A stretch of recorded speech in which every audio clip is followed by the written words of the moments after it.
Have you ever canoed down a babbling brook? No, but I have cried at a Taco Bell. Oh, same thing. Listen up, campers. It's time to buckle up, pitch a tent, and take a hike. Because Camp Counselors is a variety show. So prepare for a good old-fashioned kumbaya, Weird news, hot gossip, and scary stories around the campfire. so spooky. Is this podcast even about camping? No, but it is camp. This is Camp Counselors. Hey, happy campers! Welcome back to Camp Shady Birch. It is week 114 here at camp, and boy, oh boy, do we have a special one for you today. You're not gonna believe where Jonathan and I went. Well, you already know. They're going to believe it. They're like, bitch, we believe it. We've been waiting. If you follow us on Instagram, you already got a little taste. And if you're a Cabin 5 member, you already saw the vlog. But today we are talking about all things Mall of America. There's a place for fun in your life, Mall of America. Yeah, at Mall of America. Yeah, we went. We freaking went. It has been a dream of both of ours since we were both little girls. And what a dream it was to finally arrive. Why did we have that dream? Well, I think it was different. What was your reason? Because my reason was in 2005, they had the world's largest gingerbread house. And in my head, I was like, oh my God, we're going there around Christmas time. It's got to be there. And it wasn't. And it wasn't. They do have a gingerbread house, but it is the size of a play school sandbox. So that's fine. Well, there was a movie by Mary-Kate and Ashley, and I'm trying to figure out if that's how I know of Mall of America. Was there an episode of Full House there? No, but it's very Full House coded. It's so just Stephanie Tanner. It's Stephanie Tanner's dream house. No, is literally. Mall of America. I don't know how I know about it. I think the world just knows about it. It's the Mall of America. So when I had my show in Minneapolis, I was like, oh my God, literally it's in Minneapolis. So my last show of this leg of the tour was Friday. We extended the trip an extra day so we could spend an entire day at Mall of America, and we shut down the mall. We were there for 8 hours that day, and it felt like it went by in a blink of an eye. It truly did. We had the time of our lives. We explored every nook and cranny that we could, but we didn't really make it that far. We didn't even get to the 4th level. Well, a big part of the Mall of America, for campers that have never been, is that it is just a mall. And we weren't really interested in shopping because, okay, like as you know, Jonathan is from Pennsylvania. They have the KLP Mall, which is the largest mall based on retail size. So I think KLP has better stores. I'm going to say it. No, it definitely does. You can do better shopping there, but the kitsch and the fun and the rides and the magic is higher and better at Mall of America. And that's what we're going to focus today's episode on, is telling you all the best things we did at Mall of America. What an adventure we had. First off, I want to talk about the simplicity of its layout, because the King of Prussia Mall, for those who haven't been there, it is shaped like someone on meth was drawing a spider web. And it may have been because they just kept doing like expansions and extensions. And they were like, oh, we need a parking garage here. So it's kind of a mess and really confusing. The Mall of America, she shapes like a damn donut. Yeah, an octagon. Yeah, and in the very center of it used to be Camp Snoopy, which is so Camp Counselor coded. Yeah, the theme park was Camp Snoopy Peanuts themed because we talked about this already. The Peanuts are from the Twin Cities. Yeah. So it made sense. But I think they had a rebrand in the early 2000s. Something like that. And now it's Nickelodeon ass. I liked it. I liked it too. It felt like kind of random, but that's how the American Dream Mall is in New Jersey. Well, I like how when you walk in the center of the mall is almost like a greenhouse, and it is the theme park. And everybody knows that Mall of America has the roller coaster inside. It's kind of like their big claim to fame. And baby, we rode some rides. I think each ride for the more thrill-seeking rides were about $6 a ride. For us, it is a tax write-off because we're talking about it right now on this show. For you, I think the price is priceless, because when are you going to ride an indoor roller coaster at Mall of America? But we're getting ahead of ourselves. What was the first ride we rode, Jonathan? It was the Fairly Odd Coaster, which is the Fairly Odd Parents themed roller coaster. My qualm was they didn't have story arcs. I don't know what I was thinking. I think it's Disney just adult. themed. Yeah. And at Disney, it's like when you're in the queue for our UK listeners, or the line for our American listeners. They will tell the tale of what you're about to explore. I'm like, okay, it's Cosmo and Wanda ass, and we're gonna go like explore Fairyville. Yeah, like what is the purpose of we're there for thrills. I'm there for chills, but it's also like I like a story, and that's why we're Disney adults in that sense. This roller coaster was a classic. I think they call it a mousetrap coaster. No, it wasn't a mousetrap coaster because it spun. Mousetrap coasters spin, I think. No. Those just give you whiplash. They zigzag and they give you whiplash. What are the coasters that have the tight quads, like the 4, and they like wrap around every corner and they're small drops? Yeah, they're like spinning almost. It's almost like the Scrambler.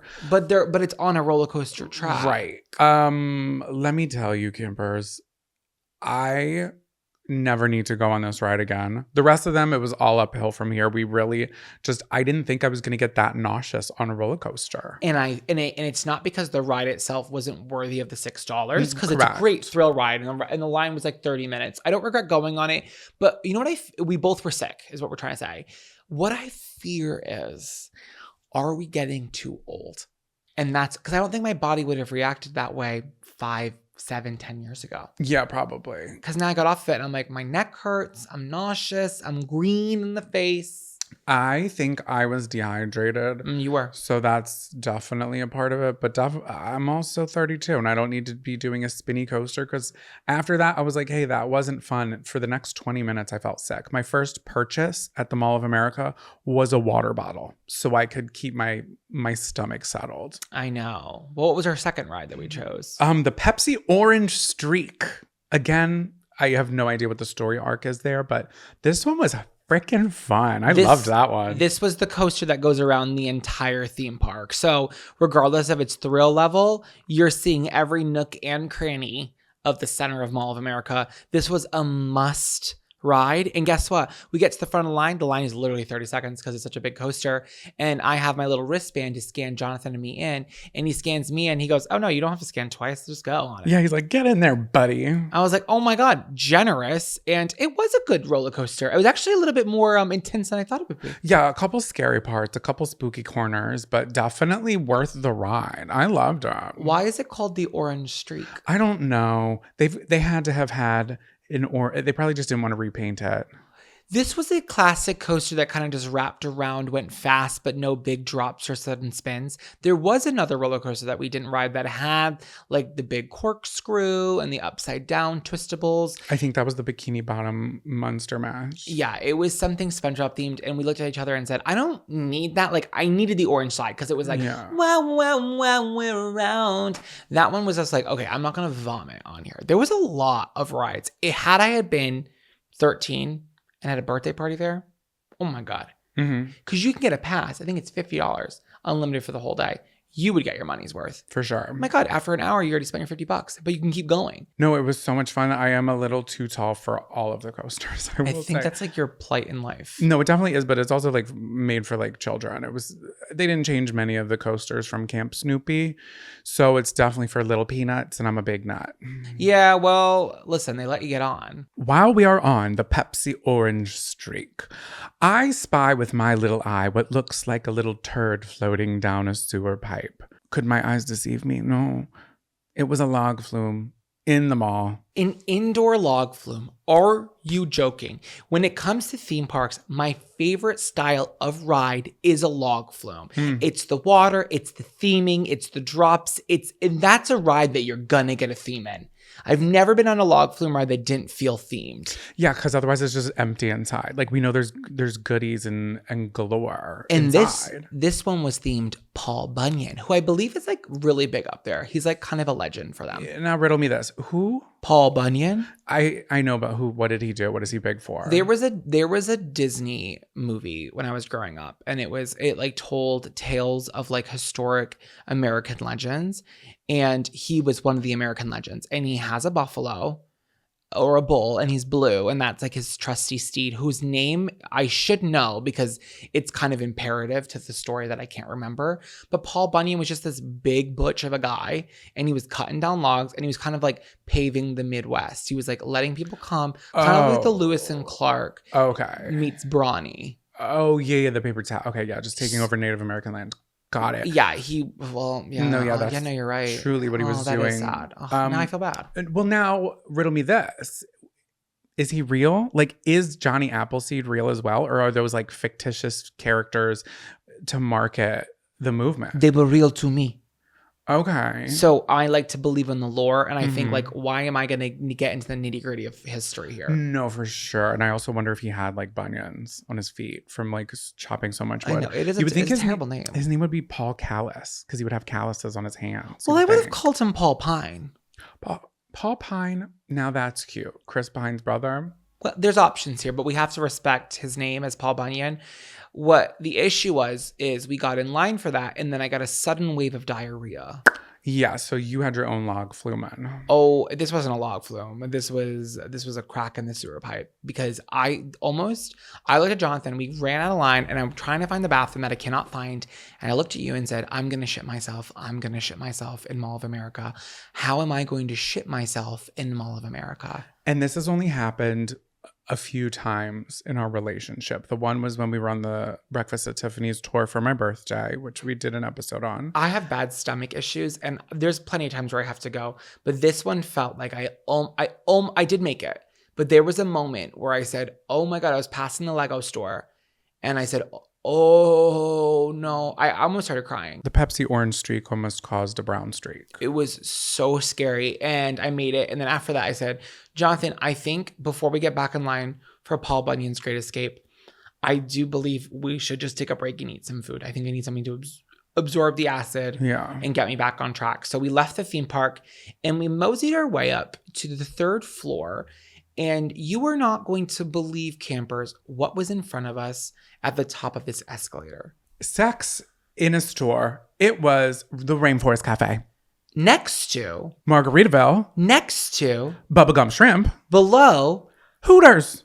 It was like every themed magical restaurant all in one corner of the world. So it's like, fuck off, Epcot. We found our new drinking around the world. Yeah. So the reason that we left the little Camp Snoopy ass was to get some food. So we went to Rainforest Cafe and did not order food, but we did order the mango Mai Tai. And at first we were like, it's like overpriced. How boozy can it be? We went for the kitsch of it all, for the experience, for the ambiance, if you will. Yeah. I think corporate restaurants like that typically they like live and breathe by the jigger. They're like, okay, ounce and a half. I'm scared. And it's like, hello, I'm a paying patron. Just please free pour. Our queen behind the bar. She said, "Oh my God. Welcome to Rainforest Cafe. Free pour, bitch." She got us fucked up on this one drink. I got fucked up at the Rainforest Cafe, and I would do it again in a heartbeat. And then we were there for maybe 6 minutes, perhaps 7. Who was counting? I actually was. But the storm rolled through. The lights start flashing. The animatronics are like creaking. Somebody get the WD-40. We're sitting at the bar, and it's just going absolute ape shit. Bonkers. No pun intended. Truly, absolutely bonkers. Everyone was fuming. Nobody clapped. Nobody seemed fazed by it. Not a single patron was gagged or gooped. Well, I hate to break this to you, Jonathan, but the lightning thunderstorm at Rainforest Cafe is something everybody knows about. But still, I did expect a little bit more energy. The animatronics at this location, which is the Mall of America, should be priority for Rainforest Cafe. They did seem tired. They were exhausted. I have a video on my phone of the gorilla, and he's basically just like hiding his face. He's like so embarrassed of his like slight rotations. He's like, even I know I'm doing a bad job. He kind of looks like he had a migraine. And then there was the sassy gay leopard. I got his little limp wrist. Oh my God, he was so sass. And we did actually get souvenir glasses that we didn't expect we would. So we were able to bring that home, which is really fantastic. I have it in the room. I should have put it right here. Well, it's okay. We can show a little picture here. Okay. And then we were like, well, we definitely need merch. Mall of America, Rainforest Cafe merch. But we go into the gift shop after. Piss poor job. I am so disappointed. Oh my God, as I'm heartbroken. A rainforest fanatic. The quality was ass. The designs atrocious. All I wanted was that little gay frog. You know. Their unofficial mascot. Just the classic logo with the frog. It could have been any color. It felt like, I don't even know. It was very reminiscent of Dollywood. where the merch in Dollywood was so bad too.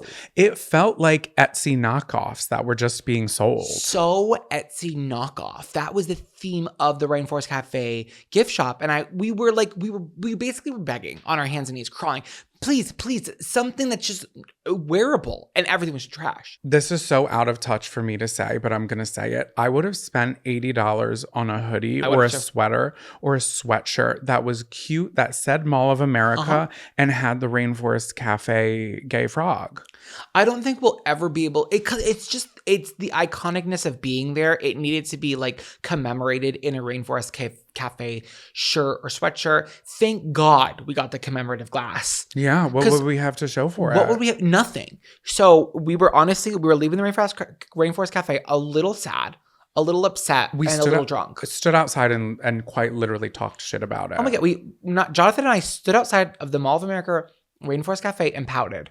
And we pouted and our arms were crossed. But I have that shirt from Florida that has the Rainforest Cafe little guy on it. So there are remnants. There is evidence that at one point it was on and poppin'. I know. But right now it's just like, I don't want something that is talking about frogs and is not that frog. Like it was clip art. It was clip art. And I wasn't here for it. And I was pissed. So to drown our sorrows, we walked across the mall hallway into a tried and true fan favorite of Jonathan and I, Margaritaville, Mall of America edition. Jimmy Buffett, I felt his spirit there. I always shed a tear for Jimmy. No, truly. We ordered the lime and the coconut, which was bizarre to me. It came with a coconut Red Bull. Which was blue.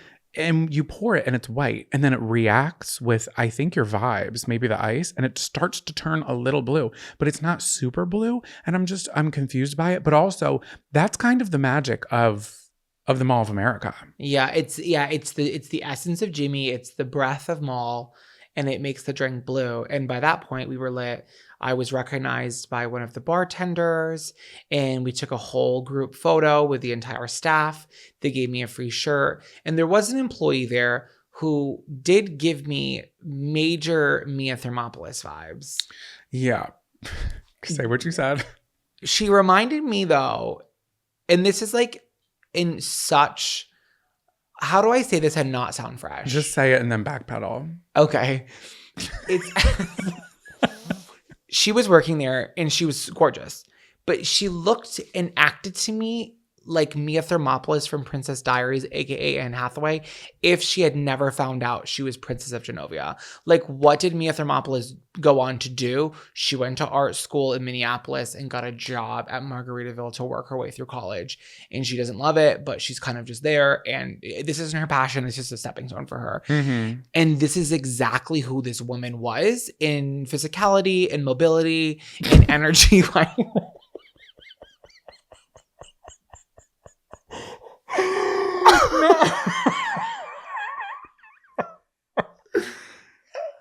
Mobility. So I'm like, bitch, what? Like, it's the physicality, it's the movement, and I can't explain it. I told Jonathan this. He goes, I think you meant mannerism. No, I meant mobility, and I said what I said. Like, oh my God, I'm crying. So I told you that in the restaurant, and you said, "Shut up, she can hear you," and I'm scared she's gonna hear this, and I don't want her to be offended because I mean it with such a heart. No. And every single person, even though we were kind of shitting on the gift shop at Rainforest Cafe, every single goddamn person that we encountered that worked at any place was sweet as pie. Sweet as pie. Like, truly, everybody was so incredible. So I just want to say that this is us backpedaling. No, because she truly was. She really was so sweet. And after we cashed out with them and gave them a fat tip, we went our merry little ways. Oh, we got a free shirt. Yeah, I said that. Oh, okay. Sorry, I was laughing about. Anyway. Well, we went over to Bubblegum Shrimp, which is one of Jonathan's favorites. Not my favorite. It's one of my favorites. This one in particular was. I thought it was cutely themed. It was a good theme. It was the same theme as all the other ones, which is Forrest Gump. I know, but I do think it is like, it's delivering on theme. More so than Margaritaville was. You think? I think Margaritaville could have done more. Margaritaville's gift shop was number one. Yeah. When it comes to the restaurants we went to in the gift shops. The last place theming. Yeah. Because the Margaritaville in New York has a way better job of the Margaritaville in New York has a fucking pool. Yeah, but even when you're inside, like it's so crazy and wacky. This one was It kind is of like crazy. a little bit Oh my more. God, you're so right. That the one in New York is like, we also like, we've been blessed that we have been able to experience that leisurely. Yeah, So that's true like because we're locals. it sets the bar really high for the rest of them. And we didn't get to explore. I didn't even use the bathroom. I didn't use the loo. So Bubba Gumps is Bubba Gumps. It's not our favorite, but we did get these delicious frozen drinks that we loved. But that wasn't the best part about Bubba Gumps.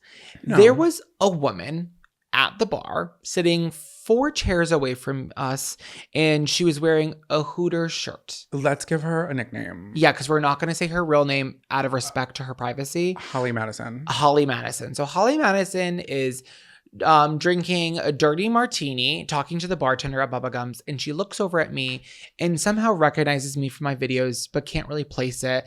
And I tell her that I'm in town for my show, and we get to chatting. And Wait, what? She placed it. She knew who you were. Oh, she did. Yeah. I don't want to be like, oh, she. No, I know, but that's what it was. Well, so there it is, guys. She recognized me. And what could have been a 30-second interaction turned into a 3-hour jaunt with Holly Madison. My God, she took us under her wing. She was Mama Bird, and we were 2 little chiclets. And it was such a time. We had an hour-long fun conversation about restaurant work and the Hooters lore and the show. Did you even say that part? What she did? Oh, I don't want to say what she did. No, I know, but you didn't say like where. So I understand what she you're saying. works at Hooters in a very high capacity. And I'm leaving it there because I don't want her to like get in trouble, even though we're not saying anything bad about what she did. We'll keep our personal stories to ourselves and our friendship. Yeah, for sure. But I'm willing to spill the tea. Well, anyways, we're at the bar with her and she makes a comment. She's like, oh, do you want to come see my Hooters? Which is such a funny thing to say out loud. Yeah, I was like, oh my God, girl, like in public? Yeah. So she takes us upstairs to our Hooters, introduces us to the entire staff. 2 of the girls on staff are God. 2025 Hooter calendar girls. They made the full calendar. Hooter calendar girls. We're looking at posters of them on the wall. They have the calendar itself available for purchase. And they are what February and I think September. Knockouts. Oh my God. Knockouts. Gorgeous, stunning, palais, amazing. The beers at Hooters, I didn't know how large they got. Yeah, that's kind of their brand. I felt like fucking Homer Simpson with that thing. And it was just such a funny afternoon because we're in the Mall of America. We're on these rides. We meet basically a Hooters legend who then tells us the stories of what it was like to work at Hooters in the 80s and the 90s, like how to make your money there, the real secrets behind Hooters, and like how these girls there, they're working the system, they're draining these men's bank accounts, and they're doing it with class. These girls are smart, talented, beautiful women who are racking it in with these special techniques. Racking it in. She was like, oh, you don't have to be a creep with the guys, but if you offer to clean his shrimp for him as he tells you about his day, he's gonna leave you $200. And that's what I did for years for this guy. She said that they had an old woman who had her 100th birthday there. And she wasn't doing it for a tip. She was doing it because no one was helping her in her party. And the woman had like mobility issues. And she literally was peeling the woman's shrimp for her out of her oysters. Shucking her oysters out of the kindness of her heart. And she was like, and they tipped me big and I wasn't even doing it for that. I just sat down and I talked to her and she told me about her 100 years of life. And it was like such a delight. Holly Madison was oh my God. Then we took a smoke break with her. Oh yeah, we went to the parking garage and we had a little cigarette. Yeah. And what are you going to do about it? I'm like, if a Hooters legend says we're going out to the parking lot to smoke a cigarette at Mall of America, you're going to go smoke with her. And you're going to go back in and you're going to finish your beers and you're going to enjoy like meeting people from different walks of life with very interesting stories about the service industry. And I just literally loved it. She's like, oh, look at this girl. I worked with her mother when she was pregnant with her and now she works at Hooters. And now she's in the calendar. Wait, one of the fun. Oh my God, she's so business savvy. Listen to this. Smart. And maybe someone out there, if you work at a mall and you like, oh my God, I couldn't believe this. Tell it. And maybe people aren't shocked by this, but she said it's so difficult to get like advertising within the Mall of America. So when the girls clock in their uniforms, which are iconic, and they have their Hooters shirts on, as soon as they clock in and they're on the clock, she'll send them to walk around the mall to other parts that are not close to the Hooters. So people will see them in uniform and know that there is a Hooters in the mall. You know, It's genius. It's so genius. Oh my God. And these girls are like smoke shows too, you know, not to sexualize them, but it's like they're drawing attention from everywhere. And then that's how you get the people to come in. It was brilliant. Brilliant marketing. So smart. Did you guys know that the Hooters shorts are not like small, medium, large? They're letters. Oh my God. What is it? It's A to G, I believe. No, it's spelled beautiful or something. Oh, beauty. Beauty. I think it's beauty. It spells, and I'm like, oh my God, that's so cute. She's like, yeah, we don't want to say, are you a small or are you an extra large? Yeah, because honestly, like we're doing letters. The bodacious girls, I'm like, hello. Yeah. Whatever. And the girls were just all so sweet, and they were so just, I don't know. It was like a breath of fresh air to like hear people speak so candidly about just their life. And I love restaurant workers. I am addicted to talking about it with people who work at restaurants. I think it was one of the best. Well, I love this job, obviously, but fuck what I went to school for. I loved restaurant work, and to hear like all the tricks and the secrets of the trade of working at Hooters and how to work your way up. And like she would like go to different Hooters around the country, and she had all this like insider tea. It was the best. That I'm from Pennsylvania, and she was like the Hooters in King of Prussia. I was like, oh my God, I took Zach there like 4 years ago. And she was like, I know the one. Also, if you're watching on YouTube, you can see that we are wearing our Hooters Mall of America shirts from that very Hooters gift shop. This is exactly what we were looking for. Classic merch that just says, oh my God, Mall of America. That's what they're doing. It right at Hooters. So after that, we left and we're like, we should go check out the actual mall itself. Wait, sorry, really quick. The bathroom door at Hooters, it said sitting pretty with it. It just said sitting pretty. Well, yeah, whatever. And I was sitting pretty with it. Sitting pretty with it. Oh my God, that's funny. You're right. So we go out into the mall and we do some shopping. Do you have any stores you want to bring up? To me, like nothing really stuck out to me. I'm going to be so dead ass. We didn't buy anything, did we? No, I got a free sample of something. Oh. Remember I wanted to buy, so you guys know those like giant like stuffed animals on wheels that you can ride around malls? Oh. It's $15 for 10 minutes. And I asked the woman, I said, I just want to ride it for a minute. And I was gonna pay the full price, but I just wanted her to know that I was just gonna ride it for a minute. And she was like, just take it.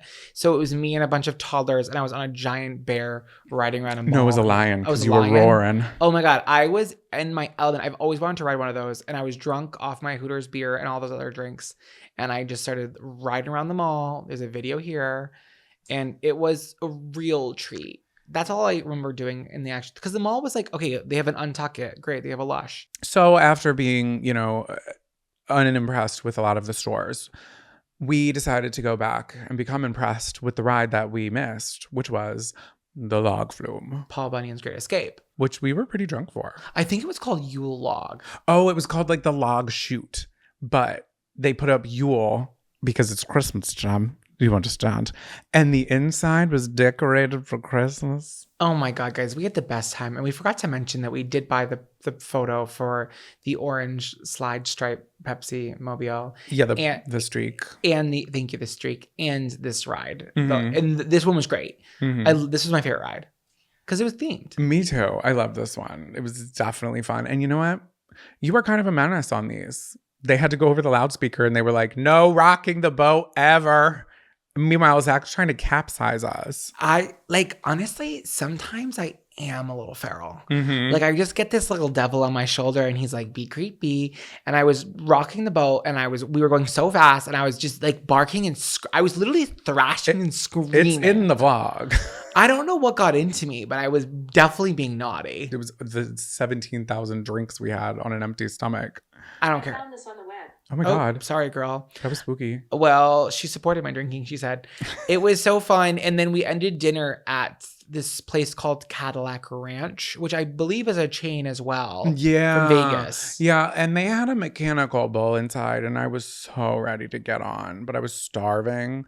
And we sit down and we eat. We have our food and our little bunch of crunch. And after that, I was like, if I get on that, I'm going to yak. And it's going to go everywhere. I posted an emotional video of me crying in Cadillac Ranch about being so grateful for being there. And there was already campers at the mall. Mm-hmm. And 2 of them came in to come see us. Oh, yeah. And I was like, hi, I'm drunk. Eating a steak. It was such a treat. It was so fun. Mall of America, I I can't express to you, like, if you go in with the right energy to like be goofy and silly and nostalgic, it is such a trip worth going to. Since we already love Minneapolis. I love Minneapolis. I love Yeah. Oh my God. We Minneapolis. loved the airport already. We already talked about that in a Yeah. previous episode. It was just such a treat. So fun. I had never been. And Yeah. it's one for the books. So we're going to keep the mall theme rolling, but we're going to take a break and we'll be right back with your morning announcements. Spark something uncommon this holiday season with just the right gift from Uncommon Goods. If you haven't finished your holiday shopping yet, don't panic. We've got a secret source of incredible original gifts, and that's Uncommon Goods. They've got unique, hand-picked gifts for everyone on your list, all in one spot. Somehow they know exactly the perfect gift for every single person you know. So skip the gifts that scream last minute and find something truly original at uncommongoods.com. When you shop at Uncommon Goods, you're supporting artists and small independent businesses. Many of their handcrafted products are made in small batches, so be sure to shop now before they sell out this holiday season. Looking for a gift you don't have to worry about getting lost in the mail? Well, Uncommon experiences are more than virtual classes. They're unexpected opportunities to have fun and connect in new ways, from tarot card readings, lunar astrology charting, cooking and mixology classes, crafts, gardening, and so much more. To get 15% off your next gift, go to uncommongoods.com/camp. That's uncommongoods.com/CAMP for 15% off. Don't miss out on this limited time offer. Uncommon Goods. We're all out of the ordinary. Attention campers, please meet at the old flagpole under the tall pine for morning announcements. Welcome back to Morning Announcements, campers. This is the part of the show where we share news articles with you that you might have missed, that we want you to spread like wildfire. Jonathan, will you take us away? Of course, of course. So when I was a little girl and I would go to the mall, I would get boardwalk fries, which I actually had for lunch. Well, it wasn't boardwalk fries, it was fish and chips. So I am a little gassy. But they would have boardwalk fries that came in a cup, and they were the crinkle cut and they were cooked to perfection. The place ended up closing down. It was in the lower food court of the King of Prussia Mall. I loved that place. I loved potatoes, and I still do to this very day. So my story, we've got quite the starchy scandal on our hands, haven't we? And I'm going to read you the title up front. I'm just going to be blunt with it. So this is coming, this article is from PotatoPro.com, sourced from CBC News, and its title is Alleged Potato Cartel Accused of Conspiring to Raise Price of Frozen French Fries, Tater Tots Across the United States. Wow. This is honestly kind of crazy, and I'm naming names. Let's hear it. So 4 potato processing companies currently dominating the multi-billion-dollar market in the United States are being accused of sharing detailed, sensitive insider information with each other as part of an alleged conspiracy to raise the price of their goods and make more money off consumers. So 2 proposed class actions filed this week in the USA District Court claims that the 4 leading potato companies, McCain Foods, Cavendish Farms, No idea. Lamb Weston, No. and J.R. Simplot. Who owns Ore-Ida? I think they're all right. They're not in the leading 4? They might be under an umbrella, but I don't want to throw their name under. Can you look up what they're a subsidiary of? Yeah, I have think heard they of might be their own McCann's. thing. Yeah, McCain's ass food. I've heard of them. Fuck you. I've seen their logo. I could point it out. Fuck you. Okay. Okay, well. so they have privately swapped, allegedly, intel to inflate the prices of frozen potato goods like fries, hash browns, and tater tots over the last several years, right under our fucking noses. Was Simplot one of the ones you said? Yeah. Yep. J.R. Simplot. Ore-Ida? Well, it's a Kraft Heinz owns Ore-Ida, but Simplot Food Group has the exclusive rights to manufacture and supply. It's Simplot Food Group. Well, I'm going to say, I'm going to get into percentages and you'll see how much all of these 4 companies own. Shush up. Yeah, I'm not going to because I won't be part of the silent many. So armed with access to each other's data on pricing and other sensitive information, as well as direct line of communication to each other, like the head honchos a phone call away, the potato cartel allegedly moves prices skyward in lockstep, harming all purchasers of potatoes in the process. Their potatoes may be unprocessed, but their motives are are not. McCain and Cavendish are both based in Canada. And in a statement to CBC News, McCain said it strongly disputes any allegations that the company violated antitrust laws or any other laws with respect to the sale of frozen potato products. This is all alleged. This is all alleged, so eat my ass while I eat your ass fries. McCain Foods intends to vigorously defend the recently filed lawsuit so that it can focus on what the company does best. Pulling one over on you, hoes. No, that's not what they said. Be careful before we get sued, please. Delivering high quality, affordable food to customers nationwide. Allegedly. The lawsuits have not been certified as class actions and the allegations have not been proven in court. Let me say that one more time. The lawsuits have not been certified as class actions and the allegations have not been proven in court. Okay, so this is all hearsay until. So allegedly, this could be true, but we don't know if it's true. So if Big Potato is listening, we're just reporting on an article that we found and we have no stake in the game. Exactly. I'm a big fan of potatoes and even bigger fan of justice. The law, okay, I already said that thrice. None of the 4 companies have filed defenses and the other 3 did not immediately respond to requests for comments. So companies in Canada and the United States are supposed to settle on a price. This is how it's supposed to go to keep it kosher on a food price for their products on their own. When they coordinate with each other and set an agreed upon rate, it's called price fixing, which generally makes the price higher for the consumer since the main player companies are agreeing not to compete with lower prices. So they're like, hey, we're competitors on the shelf, but we can work together, allegedly, we can work together to mark up these prices and then there's no other options because we are farmers, Potato farmers. Potato farmers, exactly. So in one lawsuit filed in Illinois on Friday, a Pennsylvania-based supermarket chain alleged McCain, Cavendish, Lamb Weston, and J.R. Simplot have been working together to basically go against what I was saying as early as 2021. Listen, the cops are coming. That is Big Potato on their way. Oh my God, they're driving a literal potato. We're sorry! Allegedly, it's all alleged. It's like Mr. Peanut, but a potato. Me eating a potato. Who is that? Mr. Simplot. Is it? I don't know. Google. Okay, so this document was on behalf of... So they claimed this particular grocery chain claimed that the so-called potato cartel made matching simultaneously or near simultaneous price increases in 2021 and 2022. So people, question? I just want to say it was not Aldi. Okay, no, it's not Aldi. We love Aldi. I don't want to say that. I would love you, Aldi. Aldi's not in this. No, they're not. The claim said one restaurant owner in Washington, D.C. noticed the timing. Okay, so there was a restaurant owner who tweeted about it. The tweet mysteriously disappeared. Couldn't find it anywhere. I know. That's spooky. So these companies together control up to 98% of the frozen potato markets in the United States.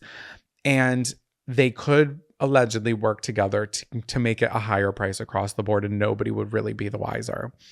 So the lawsuit accused Lamb Weston of telling managers to only talk about their competitors' pricing over text, not email, to avoid creating an email paper trail, quote, that could be discovered in the event of an antitrust investigation. What's that Big quote. Potato group chat called? What would it be? Big Four? The Fry Felons. Okay, and then there was a whole other lawsuit that was filed last Sunday on behalf of some person in Virginia who said that they noticed that there was allegedly data. Basically, all these lawsuits were coming from different people who had no connection to each other around the same time saying, hey, something fishy is going on and all these prices are coming up together. And I don't think it has anything to do with a potato famine, if you know what I mean. But again, this is all alleged. The potato sector in the United States contributed over $100 billion to the national economy in 2021, according to the National Potato Council. Now that's a council I could sit on. And that's all she wrote, at least for now. So we'll definitely have to keep that fry later on. But I also wrote down my proposed title for this article. What? That if I wrote it, I would name it The Fry Felons of the Yukon Gold Rush Riding the Gravy Train. I love that. Are you fucking kidding me? That literally just came to me. Who needs ChatGPT when you have Jonathan? Hello. Ask me any question. Text me below. Don't do it in an email in case of an investigation. Jonathan Allegedly. is our camp cha-cha. Oh my God. 242-242. If you don't text your 242-242 right now, don't do it. Texting my cha-cha on my NV3. I'm like, help me with this quiz. She's like, cha-cha's unavailable. Okay. So what have you got for us? Would you believe I'm not reading my article title? Now, I know. the tables have turned. So this article is from KTNV, and I'm going to get right into it. Now your MV you're texting on. Nipton, California. Population, 25. ... For now. 25 people? Yep. The tiny town on the edge of the Mojave Desert is getting ready for a facelift and its next chapter, thanks to Spiegelworld. The Las Vegas-based company bought the town, which will be its global headquarters, for $2.5 million last January. Spiegelworld is behind hit shows like Absinthe, Atomic Saloon Show, and Disco Show. Wow. I think Spiegelworld kind of sounds like a sexy beagle, like amusement park. That's funny because they're actually a circus company. Oh. So the tiny town of Nipton, California, approximately 70 miles south of Las Vegas, is once again on the market after the idea of turning the town into a cannabis consumption destination went up in smoke. So in 2017, a cannabis company was like, we're going to make a theme park, and then that failed. So this circus company bought it instead. Okay. So this is a quote from the founder, Ross Mollison of Spiegelworld. He said, having a rambunctious circus company purchase a small town may sound like a Schitt's Creek spin-off series, but that couldn't be further from the truth. When we visited as guests a few years back, we fell in love with the peacefulness, the vast desert vistas, and the fireside chats with freight train drivers, miners, and workers. Wow. Nipton is an ideal location since it's only about an hour from the Las Vegas Strip. Since then, the company officials have been busy laying the groundwork for future plans. The company is planning to invest at least $20 million in upgrades and repairs. Every aspect of the town needs to be rebuilt or renovated or restored. Every structure needs a new roof, or needs a new floor, or needs both, or needs new windows. The town needs a lot of love, and that's what we're slowly doing. So far, Spiegelworld officials have fixed the town's water system, added more washing machines, and the laundrette. Wow. Laundrette. I love that. What's the difference between a laundromat and a laundrette? I think it's just smaller. Maybe. And it's a teensy little laundrette. And they bought a fire truck. Wow. So, yeah, because it's fucking hot there. Company officials have also cleaned up and removed over 250 tons of debris and trash from the desert. We're believers in the philosophy of plan slow and act fast. Wow. We've been planning and costing and working out exactly how to do it, and we've nearly finished a full model of the whole town, Mollison said. So what could the future circus town look like? In addition to being the company's world headquarters, there will be a place for artists to stay, practice, and develop new shows. Oh my God, I'm obsessed. Spiegelworld has already hosted several workshops with artists in Nipton. It's just become the heart and soul of our company. We're always out there working and dreaming of what circuses of the future look like. And we've been working on our third show, which will be for Caesars New Orleans. That has been going well. We're developing new shows with them in Atlantic City, Las Vegas, and now New Orleans. You've got to keep innovating with a new style of show to present. Spiegelworld is also working on a tasty new creation in Nipton. They're doing a lot of like test kitchen operations circus out burger. there. Literally, like circus burgers. New ideas for restaurants and different cuisines. They also want to add rooms to the existing hotel and find other hospitality venues that will be open to the public. Now, this is interesting. We're working out our hospitality and accommodation offers. We're seeing an explosion in interest in accommodations in that part of California because mining in that part of the world is going crazy. All these years later, they're back to mining. I don't know if they ever stopped. Well, maybe. I guess you're right. That's also influencing what our general food offer will be as more people come to live and work in the desert. We're about 12 months away from having our first part of the project open to the public. However, don't expect to see things like huge malls or shopping centers coming to Nipton.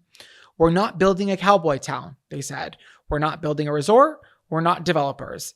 Nipton will showcase the beauty of our circus family, and I simply can't wait to share that community under the magical desert stars. Oh my God, I have little goosebumps I have right now. goosebumps. That's so fun and sweet. I'm sorry, you may have already said this. Do people live there? Yeah, and that's funny that you say that because there's like those 25 residents who've just kind of like kept up in this town that's like a ghost town. And a mess. I thought the 25 people were the people you're talking about. Okay, so No. it's literally 25 people who've just lived there. And then the circus bought it. Oh, wow. So, residents previously told Channel 13 that they're happy to have new neighbors. Okay. One resident said, "It's exciting to see what Ross and Spiegelworld have in mind for this town, like the people who bought it.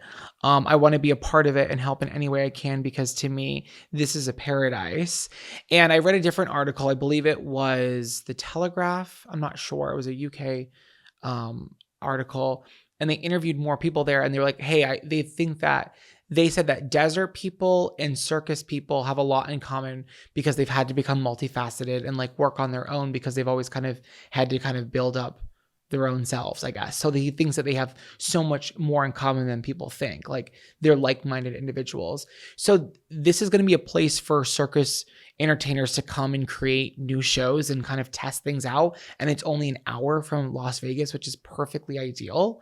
And they're already doing it now. And I think it's just so fun. I think I think the circus had a bad kind of rap 20 years ago when it came to like animal welfare. 100%. And I still agree with that. I think as long as we keep the animals out of it. And also if they're moving into this new town, it sounds like they're not trying to do the big expansion thing and like take over all of this property, which is great. I hope like it doesn't turn into a whole like Airbnb rental thing to like jack up the prices of everything. It's so far removed. The closest grocery store to this town is an hour as well. How do these people get their groceries? So it's so remote, but I just thought like, what a dream. What a Very dream. cool. And I think this is just so interesting. And I'm going to add it to my bucket list of places to visit. Oh my God, we'll have to visit. Spiegelworld in Nipton, California. How fun. And that's a cute little name for a town. Yeah, he's like, I know this sounds like a Schitt's Creek spinoff, but it's not. And that article title was Spiegelworld could open first public venue in Nipton by the end of 2025 by Jarah, Wright. And that was from KTNV.com. Loves that. This episode of Camp Counselors is sponsored by BetterHelp. The cozy days of winter are here. Zach and I just put up our tree. We're watching all of the corny holiday movies that we love. I'm wearing my comfies in the kitchen, baking up some cookies. So if anyone's looking for me, just know you'll find me cozy and comfortable. Therapy is a great way to bring yourself some comfort that never goes away, even when the season changes. I love therapy. I think everyone could use therapy. It's been so helpful for learning positive coping skills, how to set boundaries, and it truly empowers you to be the best version of yourself. So if you're thinking about starting therapy, give BetterHelp a try. It's done entirely online, designed to be convenient, flexible, and suited to your schedule. Fill out a brief questionnaire, and BetterHelp will match you with a licensed therapist, and you can switch therapists at any time for no additional charge. Find comfort this December with BetterHelp. Visit betterhelp.com/camp today to get 10% off your first month. That's BetterHelp, HELP.com/camp. Grab your bug juice and bear spray, campers. It's time to pack it up and take a hike. Welcome back to Take a Hike. This is the part of the show where we bitch a little. We tell something to pack it up and take a hike. What are you doing? You're spooky over there. You're giving that guy from Pan's Labyrinth. He's the guy that puts his hands over his eyes, but his hands are his eyes, and he goes, Well, I don't think he made that sound. I think he was kind and not. He was a good witch. The thing is, I'm here blazing a trail for kind people who make weird noises. I love that. They don't go hand in hand. Somebody commented on the last trail mix. A hate comment? No, it wasn't a hate comment. They said, "Jonathan, it's my birthday. Please do your witch's squeak." He won't do it for you guys, and it's such a crime. He'll fart 100 times a day, but then we beg for one witch's screech, and he won't do it. No, I literally farted thrice during this, but I muted my mic. I'm going to do it in post. So you can't hear it. And I can tell by your face because it gets a little red that you're pushing. I'm pushing. It's all falling out. That's my take a hike. The fact that you won't stop farting, but you also won't do a witch's screech. My body is a factory, and many things come out of it. Well, I'm going to sue you for jacking Slander. up the prices on your farts and your witch's screeches. What is your take a hike, please? Okay, so my take a hike back when I used to work at the freaking mall. We're back in the mall arena. Hello. Back in the mall. Get your shopping bags. Wait, I love that commercial. But They give you shopping bags at the mall. oh, get your shopping bags after you make a purchase. From Gap. From Gap. Baby Gap. Teensy tiny. Ooh, Bye, gosh, baby. the gosh. Bye, baby. I love that commercial that's like, haircuts, backpack, come get your backpack, haircuts. These tales for back to school. Denim, haircut. Backpacks, come get your backpack. Boots and pants and boots and pants. New shoes, Get yourself an outfit. denim, Boots and pants and boots and pants. Haircut. new shoes. So get yourself back to school with these tales. Haircut. You should put that in the dump. Oh, I definitely should. Haircut. Haircuts. Does anybody know what I'm talking about for crying out loud? Okay, so when I worked at the mall at H&M, we would always have these bastards of customers come in and return something they clearly wore. Mm-hmm. Most of the time, it was after the holidays. The biggest spike I saw was after New Year's. And I'm like, bitch, you wore this sparkly gown. It smells like champagne stains. You posted pictures in it on your Instagram. And these shoes, the bottoms are worn. On your Instagram. No, you did, because I did a background check. I ran your credit card. I looked you up on your Instagram. No, and it's just so crazy that excuse me, somebody's revving a motor outside, threatening us. But I just think it's so crazy to try to return something after you've worn it possibly more than once. You know what you can't return? What? Haircut. You can't return a haircut. You can try, but you can't. I have a really bad return story. Oh God, what happened? When I worked at Old Navy, I think I've told this before, but I'm gonna refresh you. People don't know this, but at this point, for a long time, if you looked at the inside tag of an Old Navy jean, there was a code on it, and the last 2 digits of the code were the year it was sold. And this woman came up to me with like a shopping plastic bag from like some sort of local grocer, and she's like, "I want to return these jeans." And she was so scary. In my mind's eye, I'm literally looking at the movie Monster. Oh, Eileen Wuornos It was ass. Eileen. So I'm not joking, you guys. This woman walks in. Eileen Wuornos vibes. Like, so scary. Gonna beat the shit out of me. I'm like a faggot 16-year-old working at Old Navy. Like, I'm at the register and she's like, "I'm returning these jeans." She got like one yellow tooth and I'm scared to death. I take these jeans out of the shopping bag. They reek like piss? cigarettes. Oh. Like, they reek. And she's like, "They were never worn. How much should I get for it?" And I'm like, "Okay, well, ma'am, you don't have a receipt. So all I can do is type in the code, and like Old Navy would just tell you what it was worth." Yeah, that's how they do it on the back end. That's a little insider information in campers. As I'm looking up this code, I notice, the last 2 digits are 04. So this year, it was probably 2012. The digits were 02. 02. Because I was thinking about, I'm like, oh, it's 2012. I'm like, no, because I was there in 2012. It was 02. It was 10 years previous. Oh no, girl. I don't know how she even had these jeans still. They reek like cigarettes. And I pulled up. Guess how much the store wanted to offer her? 99 cents. 97 cents. Oh my God, I overshot. I have to look at this woman. I have to look at Eileen Wuornos in the eyes at Old Navy and say, all I can offer you is 97 cents in store credit. Try Sears. She took it. Okay. She actually took it on the chin. You know what? She was having a hard time, and she was. She still goes 97 cents, and God knows what she did with it. Yeah, honestly, and I just want to say this really quickly out of my own moral, I don't know. I watched Monster, and I actually do feel terrible for Eileen Wuornos. She has a terrible story. Yeah, it's actually I don't want to make set jokes up about for her. failure. No. Yeah, I understand. the world was not kind to Eileen Wuornos. No, it doesn't mean that you can murder people. No, it doesn't. But it also means some of the people who, I'll stop. I just feel like sometimes, every time the world is gray. And sometimes as a world, we look at people in black and white, and I think there's context there. And I'll leave it at that. But I didn't want to poke fun at a person who was down. But physicality wise, mobility-wise. Yeah. This was Eileen Wuornos, his sister. Totally got it. Okay. For sure. Okay. And that's that on that. What are you, oh, wait, hold on. Did I have another note? Something about, yeah, no, just like people would return things at Lush all the time. It was mostly like kids who would leave the store and then come back with their parents and they'd be like, my kid, why did they just spend $25 on a face moisturizer? And I'm like, I can't tell the kid no if you're trying to make a purchase and they hand me the money.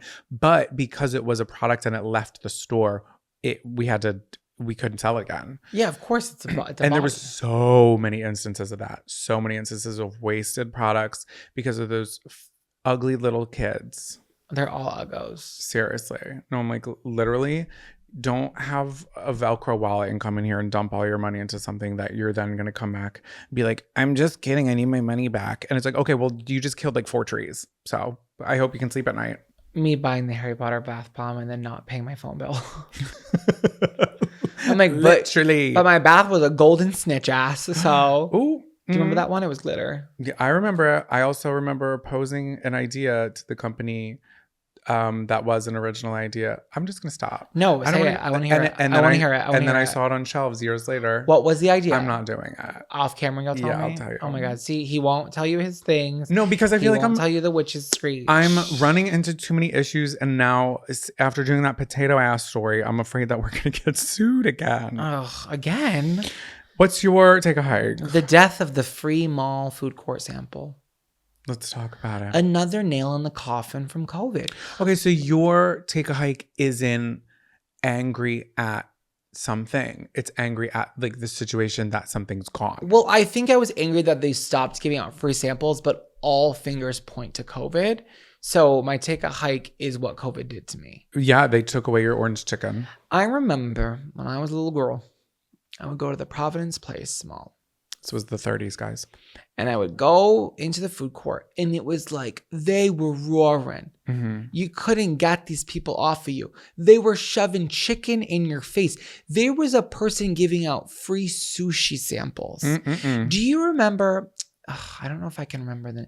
Was there a sandwich shop that was a chain called Charlie's? Charming Charlie's? Charlie's Cheesesteaks.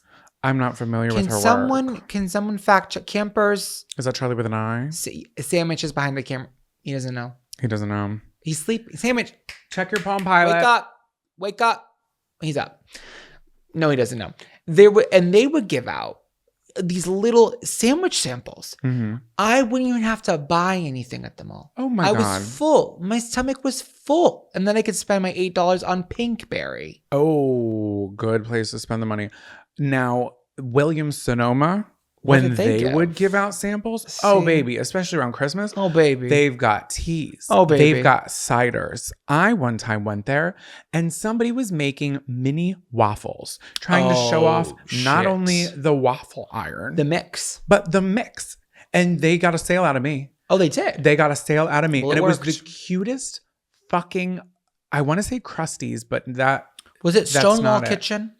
I don't know. I had only ever seen it there and they had little characters. Okay. And it was like a strawberry pancake mix. And it was the cutest fucking container. Kitchen, they would never do that. No, it was so cute that I kept the container after because it was kind of like a cylindrical, like I got you. Oatmeal almost. Yeah, like a cookie tin, I suppose. Okay. And I kept it and I put my little things in it, like rocks and gems and what my favorite else stickers. You're being, honestly, you're being eco-friendly. Yeah, that's what I'm doing. Well, I'm just upset. I miss getting a little butty chicken because Jonathan this is the difference between me and Jonathan. You would never go up to a mall food court and get a sample. No. You'd be like, I'm all set. And then I'm over there. I'm like, okay, give me 2 because he said no. And you were going to give him 1. So give me his. Yeah, you were ready to take the loss. It's already right off. Like maybe I'll take it for you and then I can hand it to you is what we can do next time. I don't know why. I just don't love taking samples anymore. But Williams-Sonoma was the little cups were already out. Well, let's be honest. There's like a different, like, I don't know, like level of care from Williams-Sonoma versus the mall food court. But the Providence Place, babe,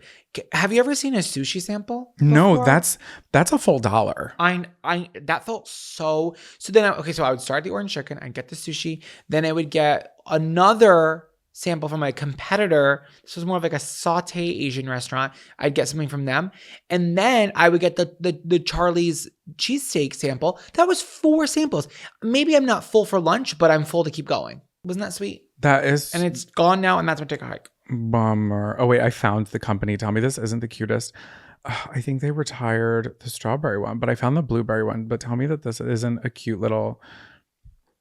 It's Williams Sonoma brand, and it was a strawberry originally. It looks like an illustration on a children's book. It's so cute. You can see how I was drawn to it. Of course. Williams Sonoma wild blueberry pancake and waffle mix. Get your hands on a slice of that, baby. We'll have to find it for Christmas. Do you think the new counselor likes the top bunk or the bottom bunk?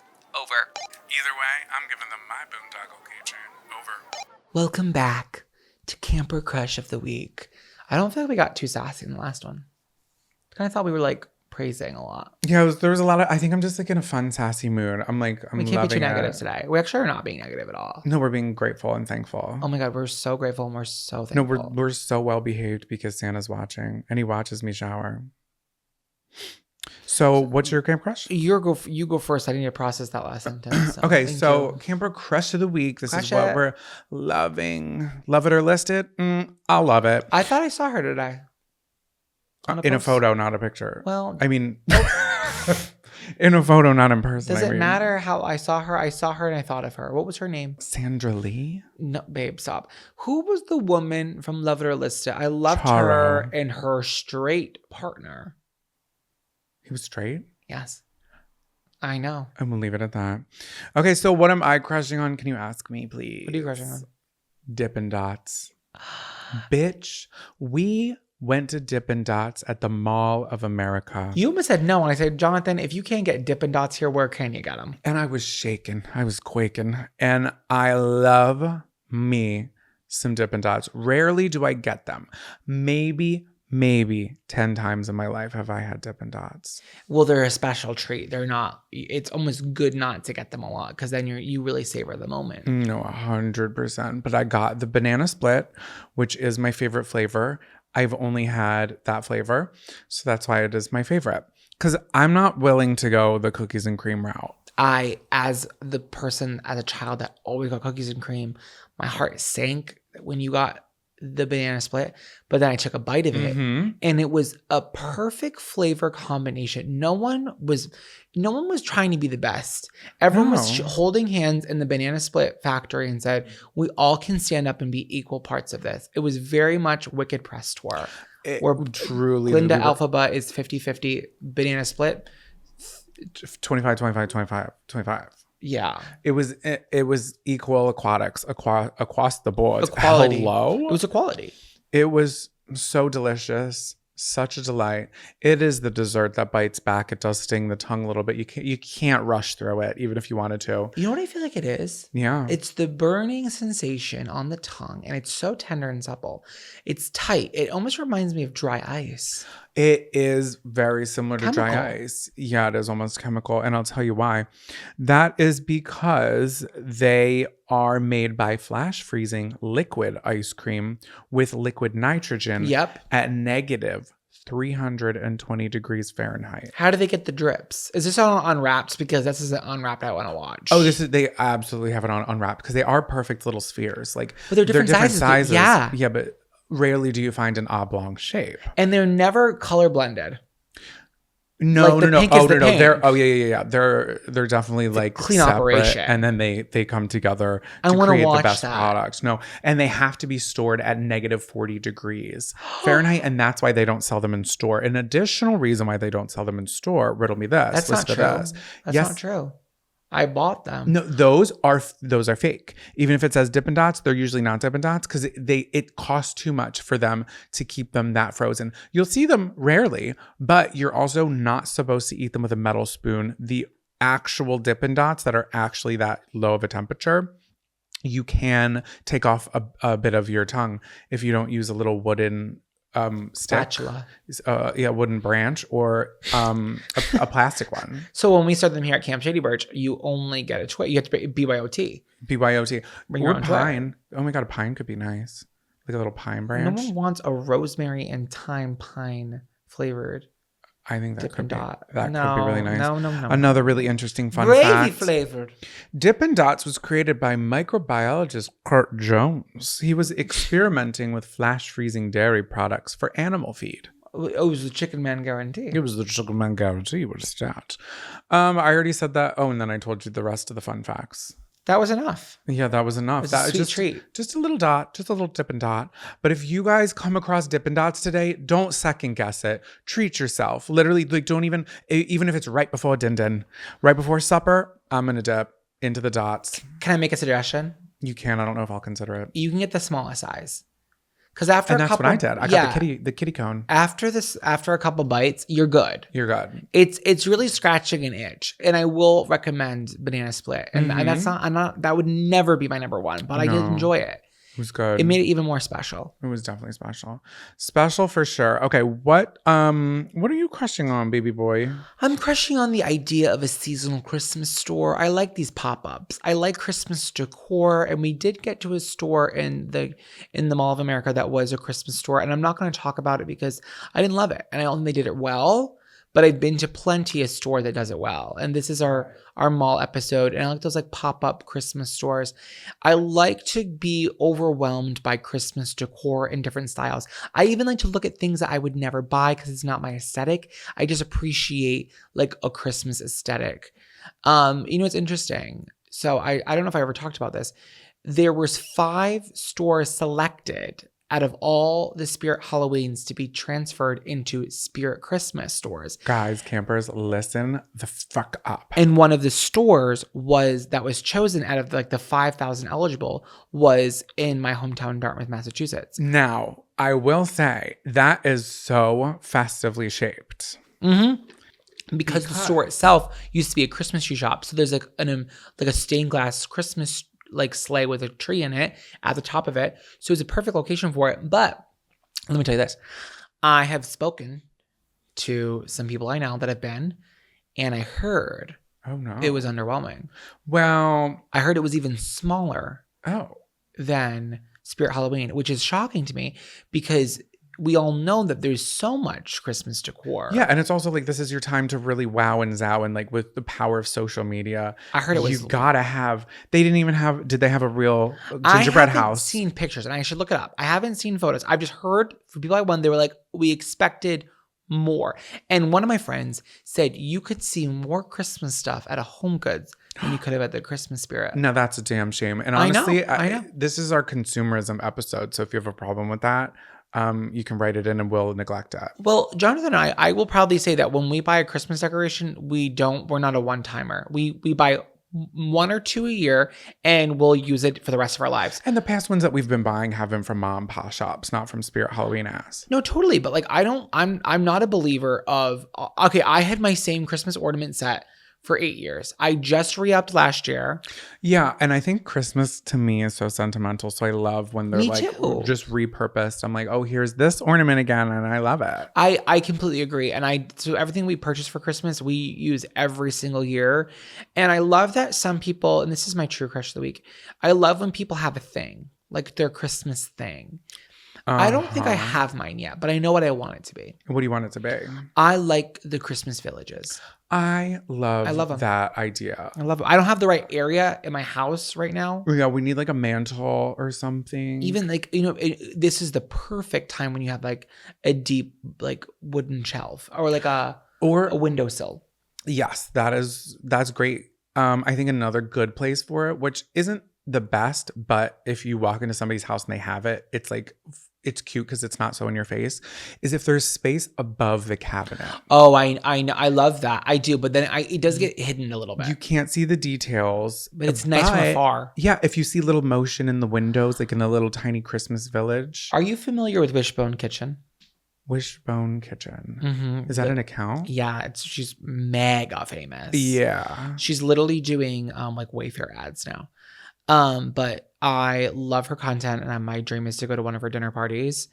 But she put hers up. She had a big bay window behind her kitchen sink in her kitchen, the huge bay window. And she set hers up there. And I thought, my God, if there was anything for this space, perfect. It's this right now. Your sister has a really nice window for this. Very much similar to that. Why doesn't she do that? She loves little Legos too. What if she does like, oh my God, a Lego Christmas village? Are you gay? I think No. I'm going to text her. I'll say, It's got to be ceramic, and it's got to have the little light switch that you have to kind of like twist up. oh, yeah, with the little crank. The crank one. It almost looks like a pirate ship wheel.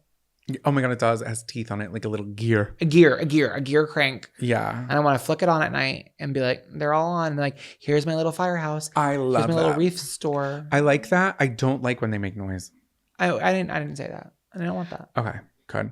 I love when you go into the stores and they have them all built for you. And you can literally just I could spend hours. Even though, oh my God, the Halloween themed ones, those are so cute, but the Christmas themed ones, please knock me the fuck out. Hallmark, they used to do that all the time. Yeah, That's they where I still would see sell them the them. most. Where do you see your future Christmas collection? For the longest time when I was younger, I started the world's biggest snow globe collection. I maxed out at 3 and then 1 broke. So I'm at 2. Don't know where they are. So 0. Yeah, so I don't think that that's my calling. Also, they weren't really Christmas themed. I had one from Kentucky before I had ever been to Kentucky. How did I get that one? Your father. Probably. I think I'm into, so obviously gingerbread anything. Like if You it's a love gingerbread gingerbread. house, if it's a gingerbread man. My favorite storybook growing up, Amanda, if you're listening to this, fast forward, is the Gingerbread Baby. I got it for Amanda for, that's a little surprise. She probably heard this. Sorry. But I love it. I'm obsessed. I think they're so cute. So I think that could be fun. But also, I think I'm into nutcrackers. My mom loves nutcrackers. I want to get her one for Christmas from Germany. I saw one and it's in the vlog. He was kind of hot. Is that weird? What? Okay, never mind. Okay. Wait, no, that's fine. That's normal. I don't know why I was still thinking about gingerbread. And I'm like, that's freaky. But a nutcracker can absolutely be hot. Okay, good. It's a little human model Yeah, for sure. with a chiseled jaw. Love it. And he's eating nut. Nut. He's nutting all day long. He's literally just nutting all over the place. But the ones that they had at that store, that was the only thing I was impressed by. Yeah. There. The one at Mall of America? Yeah, the Mall of America. They had a table at the front and they had, oh my God, they were all sorts. They had all different looks. Yeah. Some were a little gay. A lot of them are gay, for sure. A lot of them are gay. Nutcrackers are definitely gay. Like, they come on, nut My in their mom mouth. literally calls me last week, guys. She's like, I bought a nutcracker. He's beautiful. She goes, I don't buy them often. Every couple of years, I get a new nutcracker. Oh my God. Maybe that's what I'll get your mom for Christmas. Well, I just said 2 seconds ago. I just said I was getting one for Christmas. Well, she can get 2 more. No, let's get her one and we can get it together as a group. Okay. So back to the story. She goes, I get one. She goes, and he's got this beautiful purple peacock in his hat. She goes, he's very flamboyant. She goes, well, you know what I mean. And I'm like, Mom, I don't think you're not saying a slur. It's okay. Flamboyant is the word to describe him. Yeah, we need like gay representation in nutcrackers. But she got nervous when she said it to me. Why? I think she thought I was going to be offended. How? Well, I thought it was sweet that she didn't want to offend me. But I'm like, Mom, send me the faggot.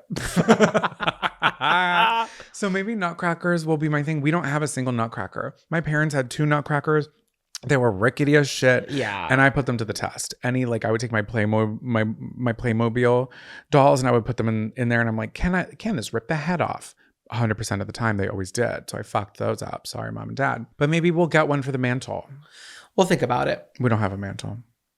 What song's been stuck in your head all week? Welcome to Camp Songs. Welcome back to Camp Songs.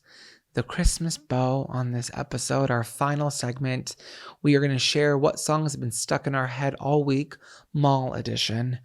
Jonathan, what mall song has been stuck in your head all week? Campers, think about this before I reveal it. The grand reveal. Now, besides Escapade by Janet Jackson, which did fucking play after I mentioned it. I posted a picture on my story when we were at Mall of America and I used that song because to me, that is so mall-coded. Escapade by Janet Jackson. Besides that song, what song comes to mind when you think mall? What song comes to mind when you think of Mall of America? The Mall of the United States. The Queen of Mall. The fairest of them all, if you will. My song is I Think We're Alone Now by Tiffany. She's mall. She's so mall, mother. I think we're alone now. Come on, campers. It doesn't seem to be anyone around. I think we're alone now. Alone now. Such A little flat. a mall. It was a little sharp. It was a little sharp. Sorry about that. But that is such a mall song. She did go on a mall tour, and they filmed most of it. I think she invented the mall tour. I think she 100% invented the mall tour. I don't think that's a fact, but I'm going to No, make it a I fact. think it is a fact. I think they invented that for her. So the song itself is a cover. Did you know that? I think I did know that actually, yeah. Of the 1967 hit by Tommy James and the Shondells, which reached the Billboard charts, it topped the Billboard charts at number 4 in the 60s. So it did pretty well back then. How did hers do? The song came out in 1987, and it sat at number 1 for over 2 weeks. Oh, okay. No, but that's pretty impressive. Well, the way that you paused and said it, you were like, and you're not going to believe this. No, I paused because I was 2 looking for my weeks. place. Suck That's my great. ass. I'm happy for her. I'm not trying to okay, I'm sorry. At number 1. We haven't done a lot of songs that hit number 1. You gotta give it that. Okay. Okay.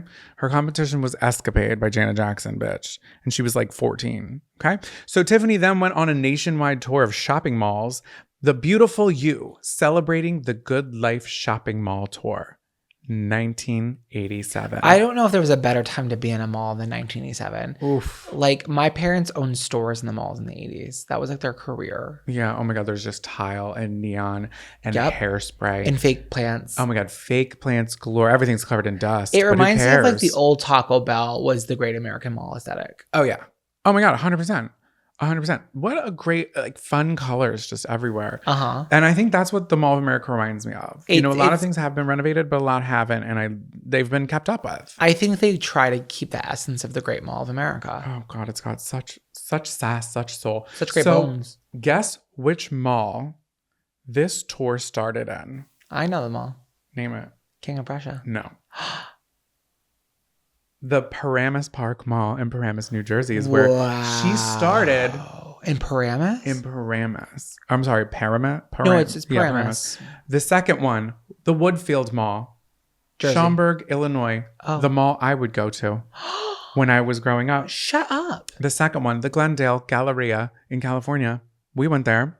The King of Prussia Mall, King of Prussia, Pennsylvania. Hello, I went to that one too. You've been to the best malls in America. I literally have. You've been to all of them. The Galleria Dallas. Now that one I haven't been to, but I do plan on going to. Now that's Dallas, Texas. We had a Galleria in Taunton. That's just diarrhea. Cherry Hill Mall, Cherry Hill, New Jersey. That one, it's fine, but it's so close to King of Prussia. I'm like, why would you go? I'm sorry, Cherry Hill. It's a cute name though. I'll give them that. And the Beverly Center, Los Angeles, California. Been to that one. The Beverly Center, what was that's the Drake lyric? Beverly Center, where I found Bria. Bria. From Beverly Center. Yeah. So those are all the locations, and I've been to all of them except for one. Great. Isn't that fun? Yeah, it's amazing. No, I had to make this about me. I'm sorry. But that is Tiffany, and I love her. She started on Star Search in 1985. She came in second place 2 years later on the mall tour, on the airwaves. She did a spread for Playboy in 2002. That was a crazy word to say. But she did a spread for them. Centerfold, Holly Madison. Then she was on I'm a Celebrity, Get Me Out of Here. She's made for this show. Let's get her on. Let's get her on the mic. She also voiced Judy Jetson in the Jetsons movie. Do you guys remember her on VH1 Celebrity Fame Game or The Surreal Life? Like, I remember her, but I looked it up and it's not. She was on this like VH1 like celebrity weight loss show, and I don't remember that. But I have a memory of her on The Surreal Life. I don't know what that is. Campers know, because I was addicted. Like Vern Troyer was on that show. Bridget Nielsen. That's where they had Flavor Flav before he got his spinoff, which was Flavor of Love. Like, it was a crazy show, and they were just insane. And I thought she was on it, but maybe I'm wrong. Either way, we love Tiff. And we love Tiffany, and she still looks fabulous, and she's performing amazing. I remember her being on Wife Swap with... She was on Wife Swap. The actress who played... Oh my God. Why is her name escaping me? Emily from Pretty Little Liars. Oh my God, bass bag ass. Oh, she swapped with her? Her mother from the show. Oh, not her actual mother in real life. I don't know. What the fuck is her name? Shay Mitchell. Shay Mitchell. Thank you. Dear God. Sorry, Shay. But yeah, that's my camp song. You can listen to all of our songs for free, linked below. What are you adding to the playlist, you little mall rat? A mall rat is who I'm adding to the playlist. A song that has a music video based in a mall. Complicated by Avril Lavigne. Chill out, what you yelling for? Lay back, it's all been done before. And if you could only let it be, you will see. Why are you impressed I hit that note? I am impressed, and I knew you were happy with it, the way that you flicked your head. 2002, this song came out. I remember being in my living room, my sister folding laundry after school, watching this video and saying, wow. It was this song, and I also have a vivid memory of the Shakira song, whenever be together, I'll be there and you'll be near. But this song was filmed entirely in a mall and a skate park. And if you're curious what mall she filmed it at, it was Eagle Rock Plaza in Los Angeles. Oh, I thought it was something in Canada, the Great Canadian Mall. No, I looked it up. Wow. And guess what the opening shot of the video is after they leave the skate park? Their first mall shot. Spencer's Gifts. Avril taking a free sample from a man wearing a hot dog costume. Oh, yeah. And then they immediately throw the sample back at him and jump him and throw him on the ground. Now that we don't agree with, but she really was like the first like rock chick. Guess what the restaurant was called? Dick's Dogs. Bonita Cochina.